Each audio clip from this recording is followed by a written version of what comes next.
Hi friends, ఈ వీడియోలో మనం కనకదుర్గ ఆలయం గురించి తెలుసుకుందాం. విజయవాడ కనకదుర్గమ్మ ఆలయం ఆంధ్రప్రదేశ్లోని అత్యంత ప్రసిద్ధ శక్తి క్షేత్రాల్లో ఒకటి. ఇది కృష్ణానది తీరంలోని ఇంద్రకీలాద్రి కొండపై ఉంది. ఇక్కడి ప్రధాన దేవత శ్రీ కనకదుర్గ అమ్మవారు.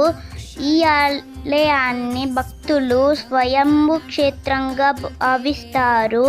ఇంద్రకీలాద్రి కొండకు ఇంద్రకీలాద్రి అని పేరు ఎందుకు వచ్చిందంటే, పురాణ కథనం ప్రకారం కీలుడు అనే యక్షుడు అమ్మవారిని కృష్ణానది తీరంలో తపస్సు చేసి ప్రసన్నం చేసుకున్నాడని, ఆ పేరుతోనే ఇంద్రకీలాద్రి కొండకు ఇంద్రకీలాద్రి పేరు వచ్చిందని చెప్తారు. ఆలయం లోపట అమ్మవారు మనకు ఈ రూపంలో దర్శనమిస్తుంది.